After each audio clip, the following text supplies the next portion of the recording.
leaders think it is important to have integrity. But I know that that will make the difference between true labor and any other party. And because of that, whenever anyone speaks about true labor, they come up with some little nonsense to try and pull us down. But we are not afraid to stand up for what we believe, because we did not make the decision to start a party without serious thinking. We spent months and months planning. And so in the end, when we decided that we were going to form a party, we had made our minds up that we would not be easily swayed. Yes, many persons came to the meetings and they have fallen by the wayside because some of them are double-minded. We are single-minded.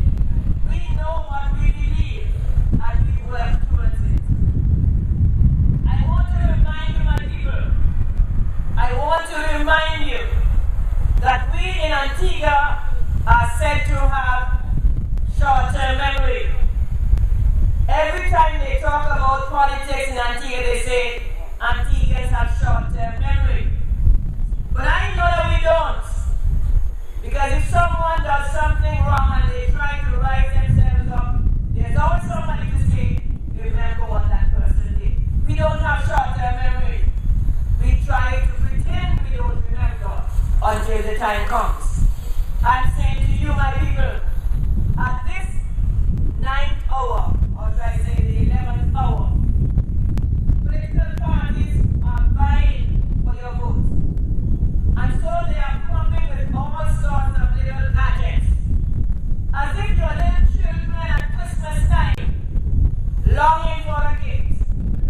And they bring all sorts of gifts and all of a sudden they have such smiling faces. Coming to you to tell you what they can do. What were they doing 5 years ago? Why is it that only now at the 11th hour you're hearing of new jobs opening? You're hearing of clinics being fixed. Just today I heard about another clinic being fixed in Seaview or somewhere. All of a sudden, the clinics are being fixed. Do you know why? Because in one of our very early meetings over at St. George's, Darcy said, when I am elected, I will fix up the clinic in human jobs.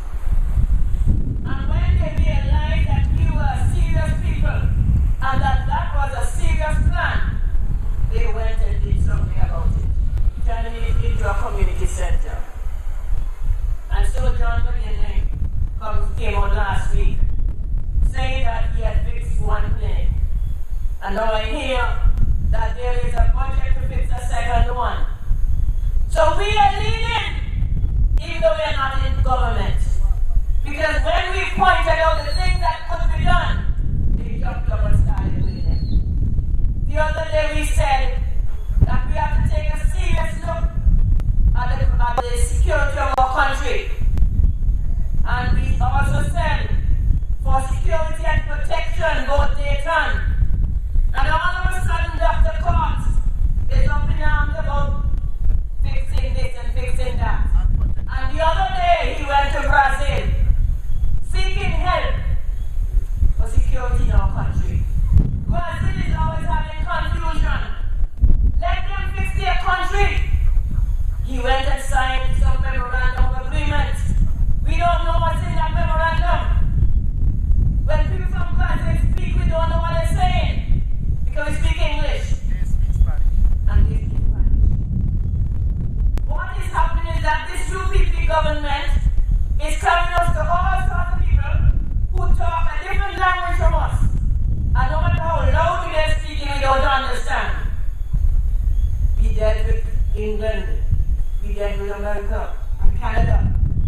And even if they're whispering, you can understand them. But now you're plunging us into a different type of people. Last night I listened to BBC. And Afghanistan is having problems. They're having an election. And the problems that they are having is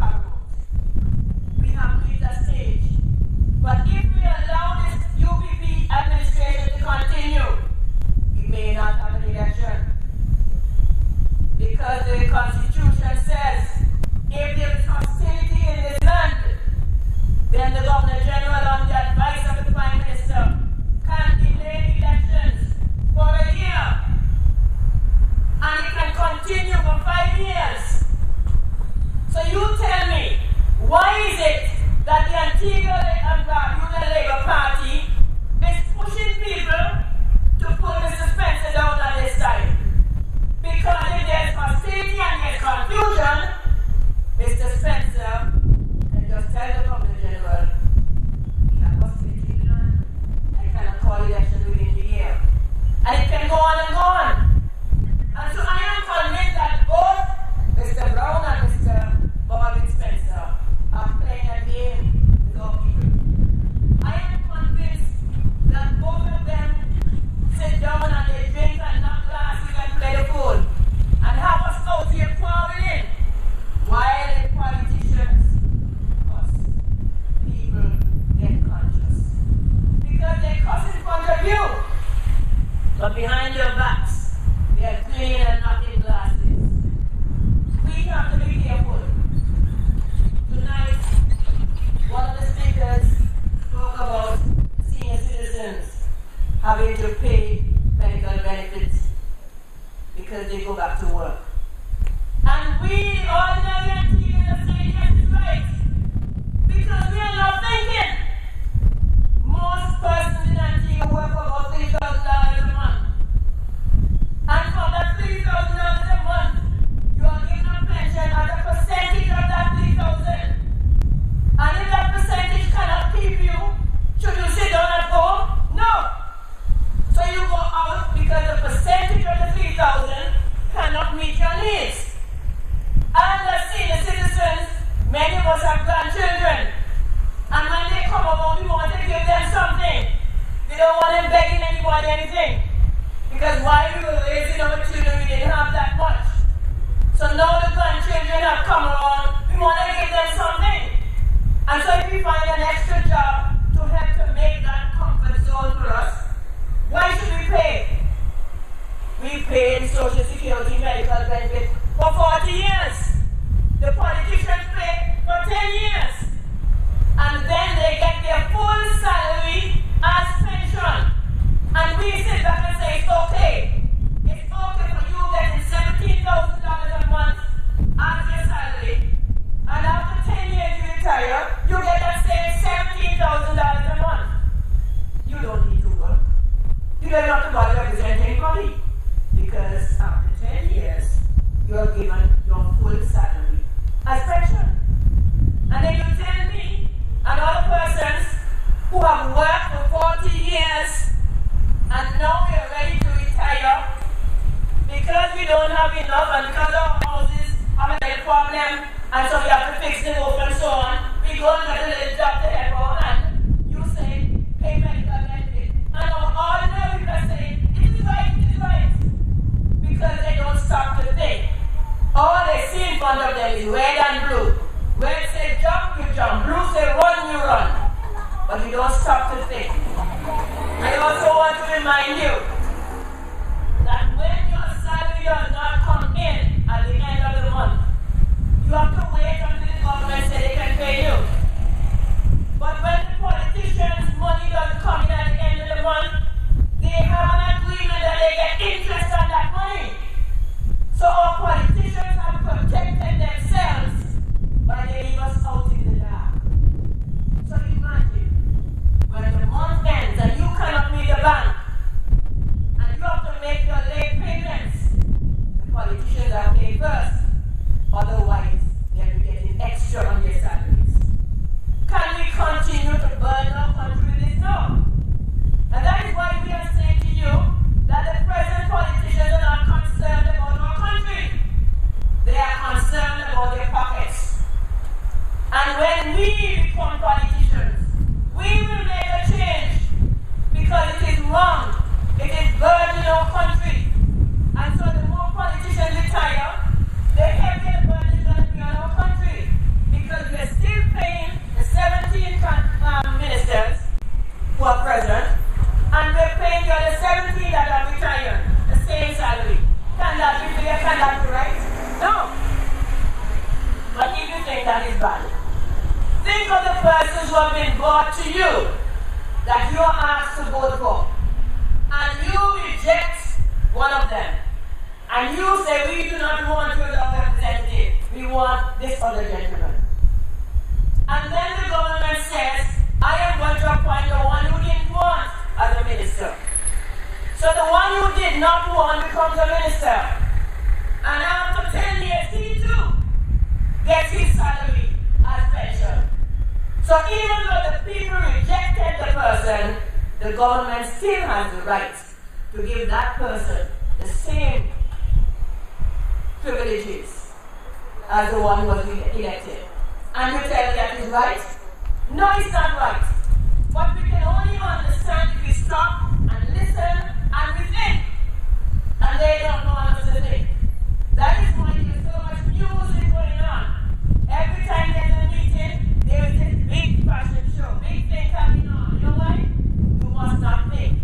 You must get caught up in the movement. But I'm saying to you, my people, that God gave us that right. God gave us the ability to think. And nobody should take it from us. We must stop and think and realize that we are being taken for a ride. That both parties are playing a game with our lives. And we should put an end to it. We put the politicians up, we can take them down. And until Antigua and Antiguans stand up to the present politicians and let them know that we have had enough of them, then they will continue to fool us. True labor is here. We can't do it alone. We are willing, as ordinary Antiguans, to let ordinary Antiguans who live in this country guide us along. There are many good thoughts, many good advice coming out of our ordinary people because we have lived here. But nobody is listening. True labor is here to say to you, we are willing to listen. We are willing to work with you. We ask you that you give us that opportunity. And if you find that we are getting beyond ourselves, you have the right to get rid of us. Because only then will politicians understand that we put you up and we can take you down. That's why I ask you tonight.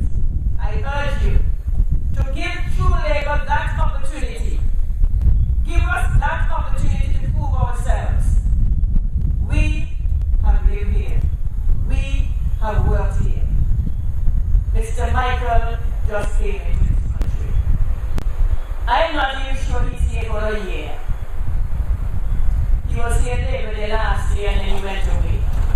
And he came back and he went away and he came back. According to our constitution, he has to reside in this country for at least a year before he can run. And no politicians know that. So they're playing around, hoping that if the election comes later down, he will qualify. I'm saying to you, they're playing a game. Don't let anybody fool you. They are playing a game. So if they know Mr. Michael cannot run, why is it that they have him set up there? Why is it so much money being spent? And what has been his contribution to this country? He left school. He went to work. I talked to him at Princess Margaret School. I talked to him. And I will tell you what I think about him as a teacher. But I tell you that he ain't a hit. And so when you are given him, and they say, vote for him because he's young, you're very foolish. You need to understand that people must prove themselves. You must have some contribution to us to see. What have you done? What have you done? And you see, until we say that, because this happened to Tico Lake popped in, and they voted for him because it was the party. And he hasn't done a thing. Now they bring Michael, and they expect you to say, okay, it's your party. I'm saying to you, reject him. Reject him. Let him understand that he has to do something here. Let us see who he is and understand what kind of person he is. And see how he behaves when he's angry. And if you watch some of them when they're angry, you could put them on place. You ever see Gaston Paul really angry? And he wants to lead our country? And you want to tell me that he's going to bring his little lady and she becomes the first lady of our country? People have to think.